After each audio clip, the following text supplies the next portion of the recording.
Welcome to Up Close and Personal. I'm Scott Sexsmith. She was the 25th Premier of Ontario who will officially be leaving politics following the provincial election on June 2nd. Today, I'm thrilled to be joined by Kathleen Wynne. Kathleen, welcome to Up Close and Personal. It's so great to have you with us today. Thank you, Scott. It's a pleasure. Lots to talk about today. Obviously, your political career, your take on the job that the Ford government has done in navigating the province through the pandemic, and of course, where you're going to go from here and what you've got planned for yourself after politics. I'd like to start with some family stuff, if I can. You grew up in the Bahamas, if I understand correctly. No, my mom grew up in the Bahamas. Okay. I grew up in Ontario. All right. Mom was orphaned when she was 13, and she was sent up to school here. And so then she met my dad up here. So I grew up here. Sadly, I would have liked to grow up in the Bahamas. Who wouldn't? But I grew up in Canada. All right. So you didn't get to enjoy those beautiful Bahamian winters. You got to spend them in Ontario instead. Yay. Yeah, exactly. Kathleen, you started in public office as a trustee for the Toronto District School Board in 2000. It's no secret that kids and education have always been important to you. Would Kathleen Wynne, the school board trustee from the year 2000, have been pleased with the job that Stephen Deluca has done as education minister since he took over that post in 2019? Absolutely not. Kathleen Wynne in 2000 and Kathleen Wynne in 2022 would have been appalled and is appalled at what has happened in education. It's one of the things, Scott, that I am most worried about in terms of the neglect that this government has demonstrated a whole bunch of sectors, but education in particular. Education and climate change, I think, are the two that I'm most concerned about. What are they not doing that they should be doing? Well, I think that, when they came into office in 2018, it was quite clear from the beginning that they were not interested in listening to the people in education. So listening to the teachers, the support staff, the trustees, the administration. They didn't reestablish the partnership table that had been in place under our government. They did not set out to really listen to the front line. And so they did things like mandate for online courses, which, high school teachers across the province were saying, this is ridiculous. This is not a good idea pedagogically. And, there's lots of research that shows it's not. They increased the class sizes in secondary and in elementary school, but particularly in secondary, what happened was a lot of sections of non-mandatory courses were lost to kids. So there were some very quick moves. They stopped writing the mandatory curriculum in Indigenous history. So there were some things that were early signals that this government really was not going to be paying close attention to education in a positive way. And then when the pandemic hit, Scott, it was quite clear that they were not going to take advice from educators. Now, of course, it was a health crisis, and I understand that. And so they had to listen to health authorities. But if I had been the premier, we would have had a table with health and education experts at it, because what we know now, 2 and a bit years later, is that kids in schools have got serious mental health issues. A lot of kids fell through the cracks because of the way online learning was delivered. And the school boards were not given the respect of even having input into the plans. So I think that the mistakes in education have been legion, and we're going to pay for them if there isn't attention paid by the next government, whoever that is. And you mentioned class sizes. If I'm correct, Stephen Deluca's platform talks about reducing class sizes to 20, capping at 20, and even looking at bringing back grade 13. Yeah, the class size of 20 will, that will be a conversation with the school boards on exactly how to implement that. But he's determined to get those 10,000 teachers, more teachers into the system, teachers and support staff. And in addition to that, the grade 13, that really is to compensate for what's been lost over the last couple of years. It'll be voluntary and it will be temporary, right? And what it means is that right now, school boards are not funded for anything past 34 credits that students take. They have to have 30 to graduate, but they can take 34 and that'll be fully funded. But what we're saying, what the party is saying now is, because of COVID, we need to make sure kids can do that 5th year, that they're not discouraged from doing it. So the funding will be in place if a student decides to take grade 13. And I've been knocking on doors for a number of candidates, and as the kids want to know that it's optional, because a lot of the kids don't feel that they need it, but parents of kids who do need it are quite happy that it's going to be an option if the Liberals are elected. I want to get back to early in your career. By 2003, you were the MPP for the riding of Don Valley West. Can you talk about the transition that you went through, and maybe what inspired you to do an even deeper dive and want to get that much more involved into public life?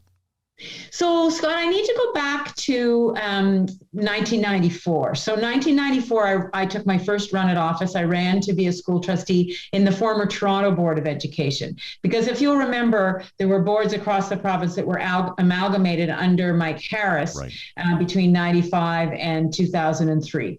And so 94, I ran for school board trustee. I thought that's where I was going to stay if I got elected. I'd stay at the local level. I lost that election by 72 votes. And then in 1995, Mike Harris was elected. And that really changed the trajectory of my career and my life, because when he was elected the premier of the province and showed such disrespect for education, for healthcare, for municipalities, and acted in such a unilateral way, creating labor unrest, creating real conflict between sectors of the province who previously had worked together, whether it be the municipal governments and province or school boards. I really felt that there was a part of the social contract that had been in place since I'd been a kid that was being undermined. And that's what got me involved. So really from 95 until 2003, I was trying to find ways to influence a repair of the damage that had been done by Mike Harris. And that's why I ran for school trustee again. And then that's why I ran to be an MPP, because by that time, Mike Harris had changed the funding so that all the funding was at the provincial level. The school boards didn't have any local levy any longer. And so really you had to be at the provincial level to make change. And that's why I ran in 2003. I always say Mike Harris made me. You served under Dalton McGuinty, holding various cabinet positions. What was he like as a boss? He was great. He was, he's a very dignified and kind of shy guy. So he wasn't a hail fellow well met. He kept his counsel, but he was with us through all our caucus meetings. He was always a calming influence, Scott. Whatever was going on in the media or whatever craziness was going on in the legislature, Dalton always kept his cool. So I experienced him as one of the most decent people I had ever met. I still to this day think of him as the boss. He was, even though he's a couple of years younger than I am, he had been in politics much longer. He'd grown up in a political family because his dad had been in the legislature. Right. And so I felt that I could learn a lot from him. And he listened to us, and then he would kind of synthesize what we said and then feed it back to us and we'd make a decision. The thing that personally I experienced with Dalton was sometimes in the political context, he knew me better than I knew myself, because he was watching and his team were watching. So I was in the education portfolio, for example, from 2006 till 2010. And then he shuffled me. He moved me from education to the Ministry of Transportation. And I literally wept on that day. I was so sad to leave education. In a way, that was my dream job, to be the Minister of Education. But moving me to transportation, then moving me to municipal affairs and housing and Aboriginal affairs, that gave me the foundation to make a leadership run in 2012. If I hadn't done that, I wouldn't have had the breadth of experience across government. So, and I think it's not that he was grooming me to be the leader, but he and his team knew that I had stuff to learn, and I learned it in those other ministries. Yeah, and that's kind of what I was thinking. Was it strategic on his part to to move you around, thinking that one day she might be the one. He was very neutral about that, and he always stayed out of the leadership discussions.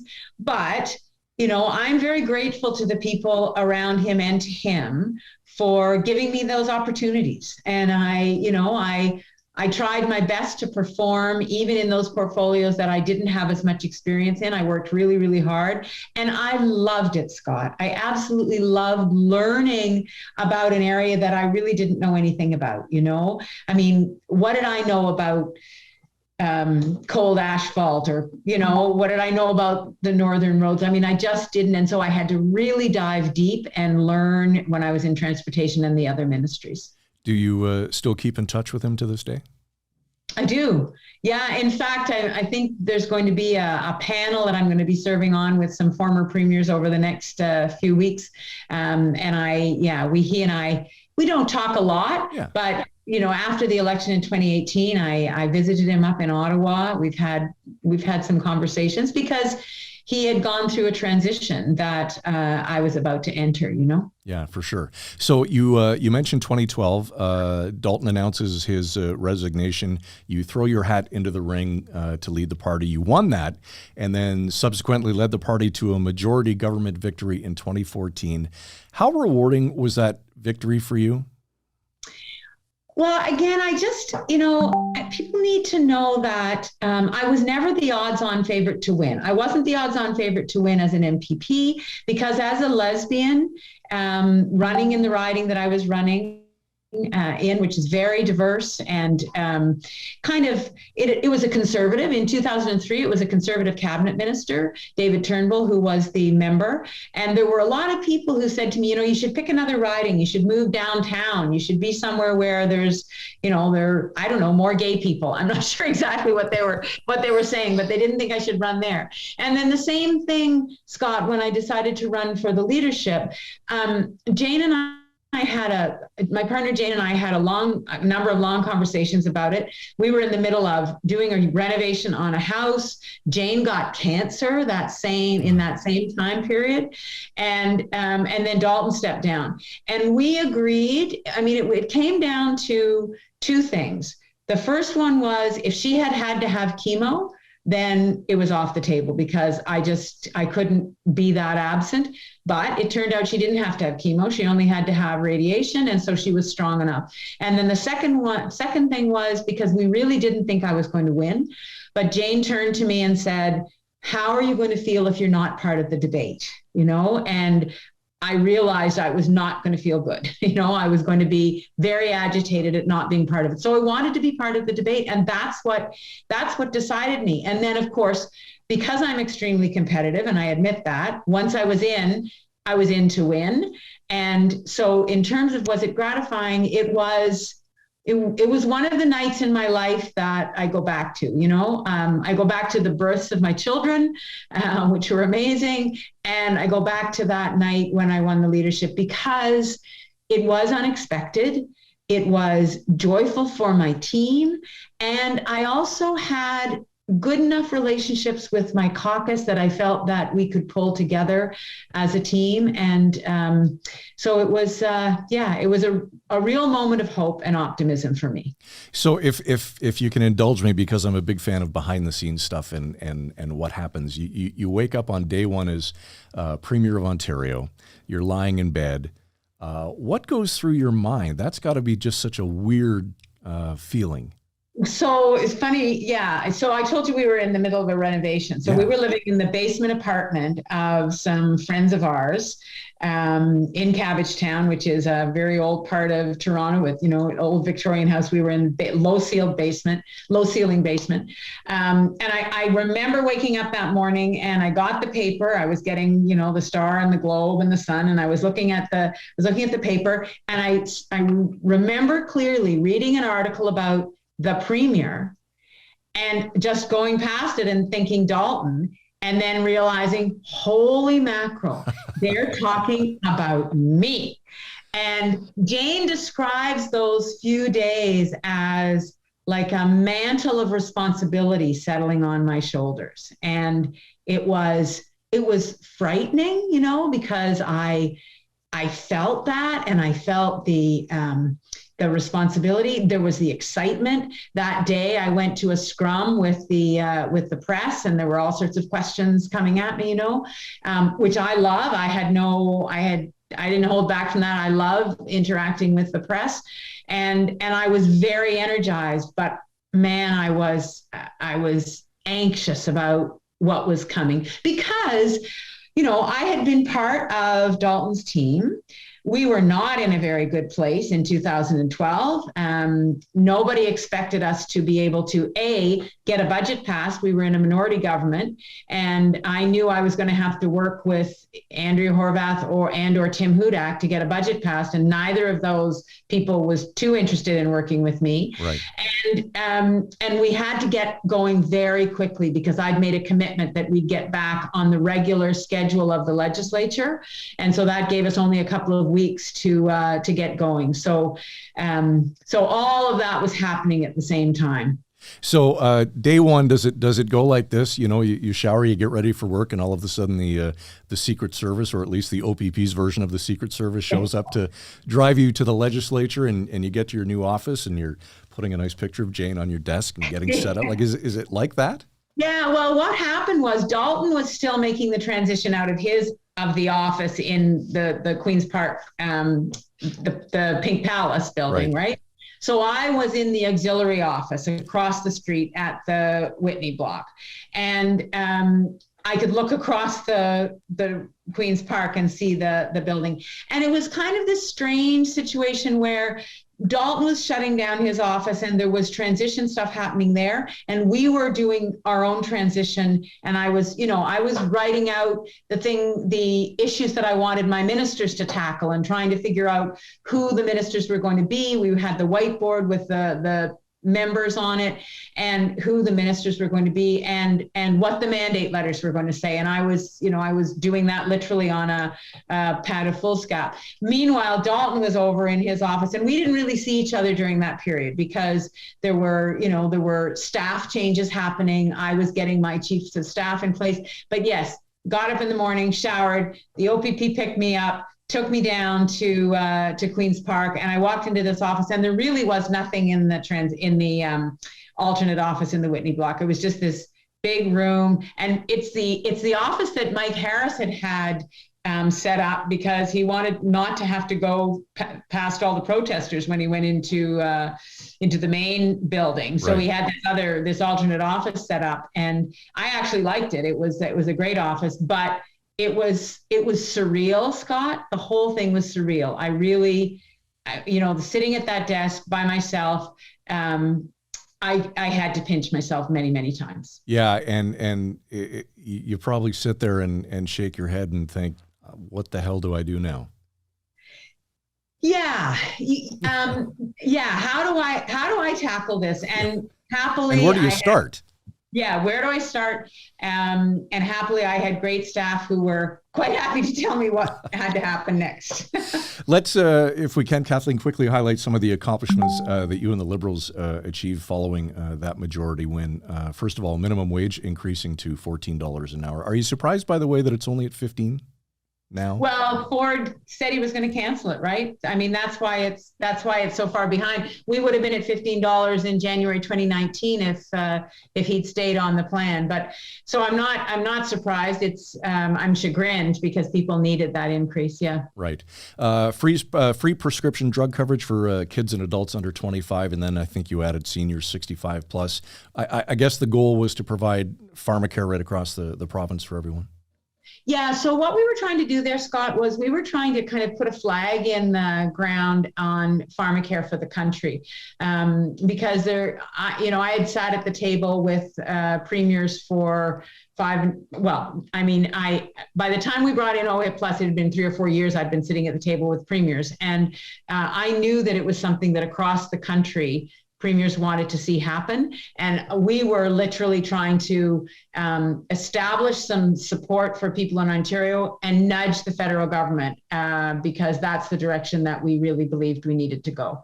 And the Pharmacare discussion is such an interesting one because ultimately, having a decent Pharmacare plan will save money. It will save money for individuals, and it will provide better access for governments across the country. And so I really do hope we get there. But we were trying to take a step in Ontario that would nudge that process. Free post-secondary tuition for families that I believe made less than $50,000 a year. In parts of Western Europe and the Americas, post-secondary institutions largely are public and no fees are charged to students. If I recall, in 2015, the Canadian Federation of Students of Ontario came out and said that achieving free education is a realistic goal in our province. Do you think it is? Can we get there? I think we could get there, Scott. I'll tell you my concern about free, and I've had this conversation with the Canadian Federation of Students many, many times. My concern is that I want access to be as broad as possible. So I lived in the Netherlands for a number of years when my kids were very little. And I know that the percentage of people who go on to post-secondary is smaller than the percentage in Canada and in North America. And, that's at least in part because there is a different education system and kids are streamed earlier, and there's a different value placed on training, for example, and on manual labor, that kind of thing. And that's great. But I really believe that here in Ontario and in Canada, we want everybody who's capable to have a shot at college or university if they want to. And so in order to do that, I think that we will continue to expect that people who can afford to support their kids, that they do that. But what we saw when we brought in the free tuition, because although it was free for kids from families earning $50,000 or less, up to I think it was $120,000, there was a graduated support, right?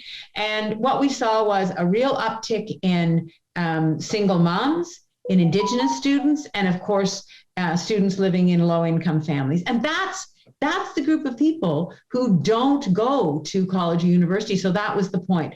So I think it's possible, but if we were to go there, I would want to know that we weren't going to restrict access because of the ability of the government to pay for everyone's tuition. Former Premier Kathleen Wynne is our guest on Up Close and Personal. Okay, let's talk about 2018, and maybe that's a year that, for the most part, you'd like to forget, but I don't think I'd be doing my job if we didn't go there, albeit briefly. So 4 years prior, you lead the party to a majority win. Now having to concede midway through an election, the party loses official status.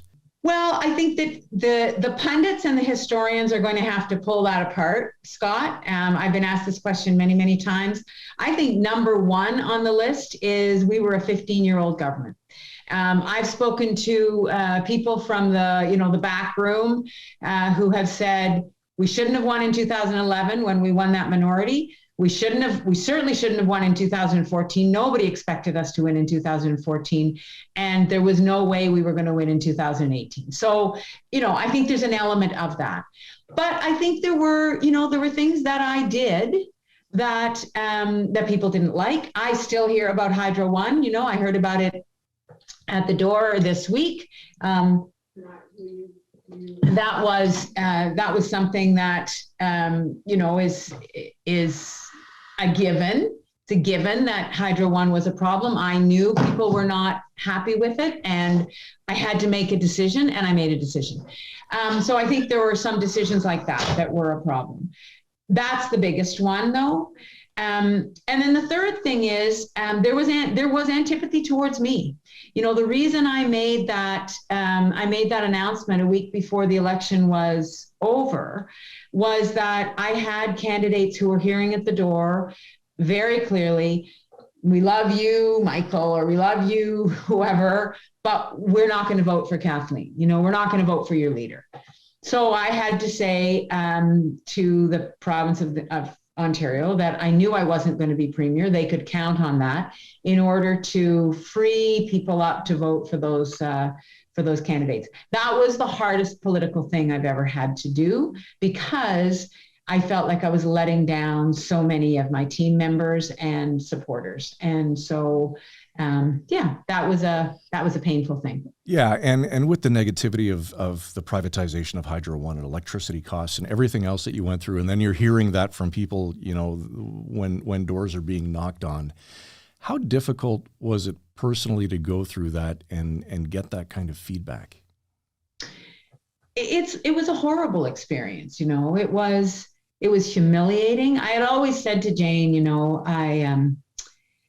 I want to end my political career without being deeply humiliated, but that wasn't to be. I was humiliated, and it was, I mean, there's nothing I can say other than that it was really painful, and I had to pick myself up on election night, and then going forward and figure out how to hold my head up, and that was a challenge. Luckily, I have a fantastic family, fantastically loving and supportive family. And I had a great team around me, and we did that together. But it was a very painful process. If you were given a do-over, and you and I spoke about do-overs earlier, what would you have done differently, if anything? Yeah, Scott, I try to live my life so that I make decisions that I'm not going to regret, because I've explored all the options. If I could go back to the Hydro One decision, would I make a different decision? Maybe. But the only reason I made the Hydro One decision was that we had to build transit infrastructure across the province. That's what it was about. And, we weren't selling off Niagara Falls. What happened was the NDP conflated the issues of, transmission and generation, and made it sound like we were selling off our hydroelectricity, which we weren't. We were further privatizing an electricity grid that had already been partially privatized. So anyway, I waited for weeks and got as much expert input as I could, and I made a decision that was really unpopular. But I might, if I were to go back knowing what I know, I might make a different decision, or I might have altered the decision in some way, but I can't honestly tell you what that would look like. So through all of that negativity, and to your credit, you chose to stay on and represent the constituents of Don Valley West, and that was important to you. What was that transition like from leader to premier to now backbencher, and kind of back to the grassroots level of politics? What was that like? So it was really challenging. I made a decision that I was going to stay, as you say, to serve the people of Don Valley West. I also felt a loyalty to the other 6 members of the Liberal Party who had been elected, and to the people who looked to me as their representative, and that was, yes, the people of Don Valley West, but there were young women, there were people across the province who were looking to me for a signal of how I was going to get through this, because everybody knew it was painful. It was very public. I mean, the media asked me over and over again for weeks leading up to the election what it was like to be so unpopular and what did it feel like. And so they knew that I was deeply into a public humiliation. So there were people who were watching to see if I was going to stay lying on the floor or whether I was going to pick myself up. And I have to say that, painful as it was very hard to go into the legislature, and particularly in that first year when the Ford government was just intensely focused on undoing everything that we had did, really without thought. I think one of the reasons that the Ford government didn't release their mandate letters is that they were very thin, or the instruction was just to undo everything that we had did without a lot of rationale. And so I had to sit and watch that. But through the course of the 4 years, working with our small team, watching the leadership, going through the rebuild that has happened, it has been very, very gratifying to me that so many people who were, there were people telling me from the day of the election, from that June election 2018, just get out, you don't have to stay, you don't owe anybody anything. And I just couldn't accept that. I felt that I did owe people the respect to stay. And through this 4 years, I feel like that I've been vindicated in that. There are many, many more people who will say to me, I think it's brave that you stayed. I think it's important that you stayed. You represented your constituents. And the personal journey has been that I went from being an MPP in 2003, Scott. That's what I was elected to do. And I'm an MPP now, it's over for me now. And as soon as the election happens, but I believe, honestly, there is no bad seat in the legislature. I believe that there's work that you can do as an MPP or as a school trustee or as an MP, whether you're in the governing party or whether you're not. There are only 124 people in the legislature. That's not very many people out of 14.5 million. So we have a responsibility to do our best to represent the interests that people who don't have a voice. So I have felt healed by, if I can say, by staying there and being part of that process and being there to ask questions that only I could ask because I had been the premier, and I could stand up in the legislature and I could ask a question and hold the premier and the government to account just in that moment in a way that another member couldn't. Let's change gears if we can and talk about Premier Ford and how the Conservatives have navigated us through the pandemic. I'd love your analysis on that. And I understand at the start of it all, Doug Ford called you for some advice. Can you maybe tell us how that conversation went?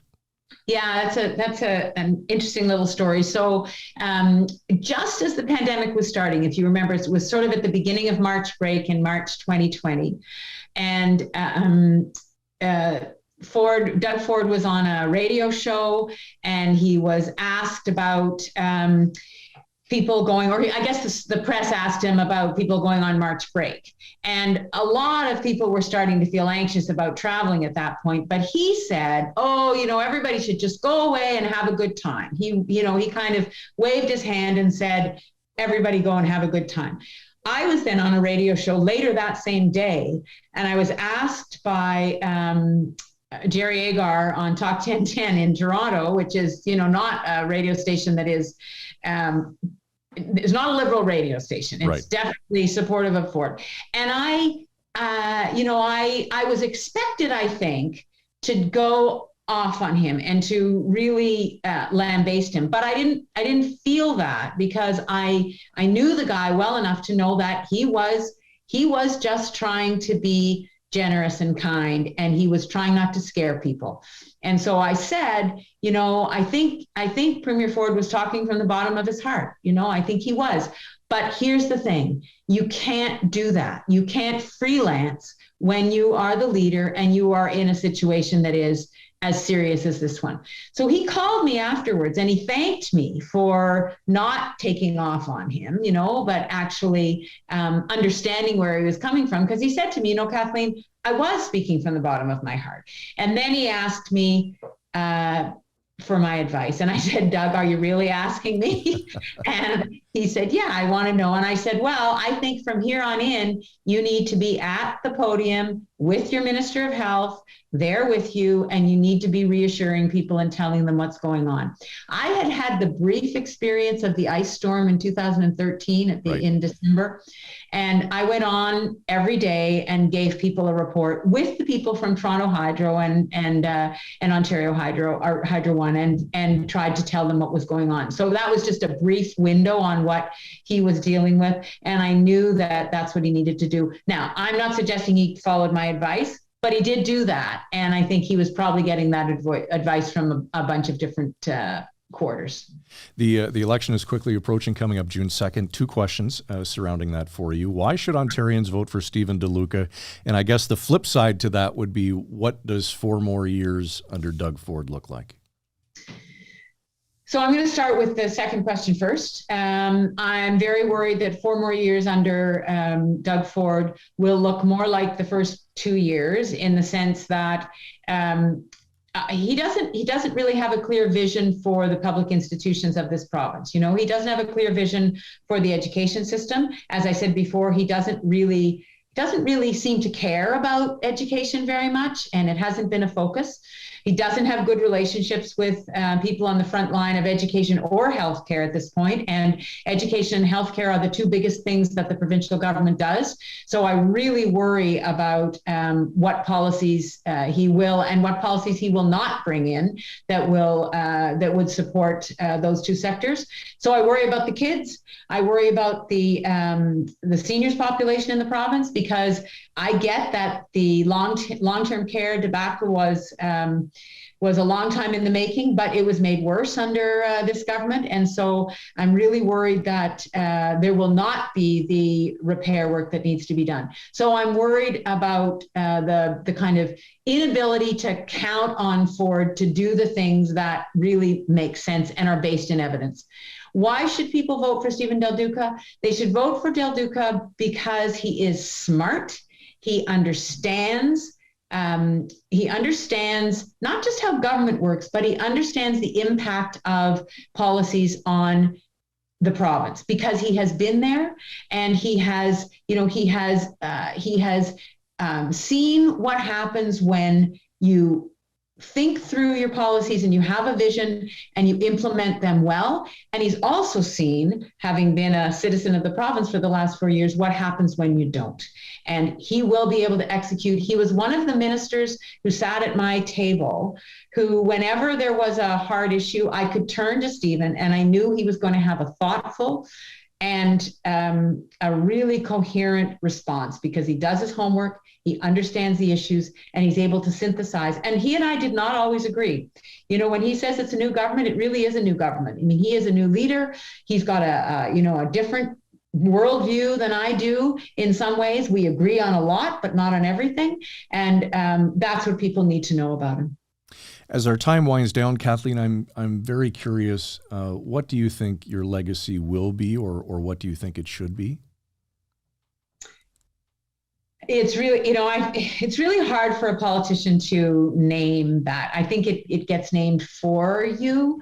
I know for sure that people will always see the reality of a woman, member of the LGBTQ plus community, breaking that glass ceiling, and that's a good thing. One of the reasons I wanted to get my portrait up on the wall quickly was that I wanted all the young kids, particularly young girls who come through Queen's Park, to see that a woman could be in that job, So that's kind of the inherent legacy that I leave. In terms of the work that we did, it's interesting to me, Scott, that through the pandemic, the things that we put in place, so the paid sick leave, the higher minimum wage, some of the labor laws that supported people in terms of scheduling and workplace transparency, those are all things that the Ford government has had to bring back, or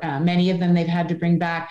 And so I think we were on the right track. We had in our 2018 platform a childcare program, because we had been building childcare spaces and we wanted to put in place childcare. And I think that was, again, a nudge to the federal government to get going on childcare, and we have childcare. I'm not taking responsibility for it, but we said, this is something whose time has come. Likewise with Pharmacare. So I hope some of those things are part of the legacy, but that will be up to the historians. So what's next, Kathleen? I know you've got kids and grandkids. I also know you're a firm believer in giving back to the community. What's the future hold for you?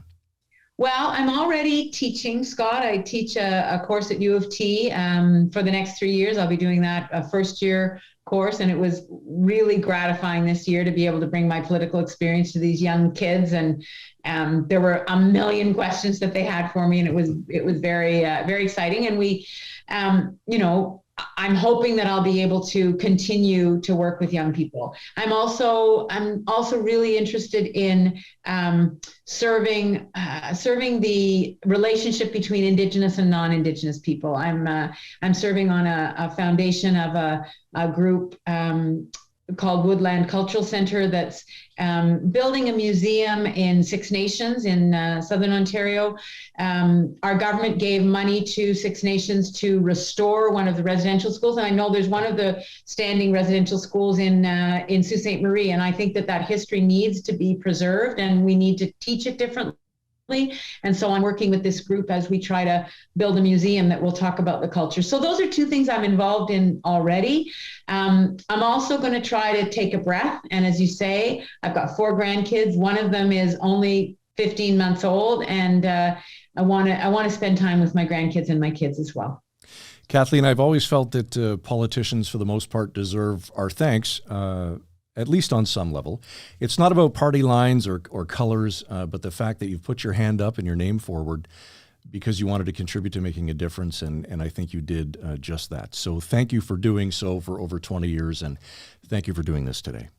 Thank you, Scott. It's been a real pleasure. And thanks for watching another edition of Up Close and Personal. You can always catch current and back episodes across the Village Media Network. And now you can get the audio versions wherever you get your podcasts. And check us out at upclosepodcast.ca. For Village Media, I'm Scott Sexsmith.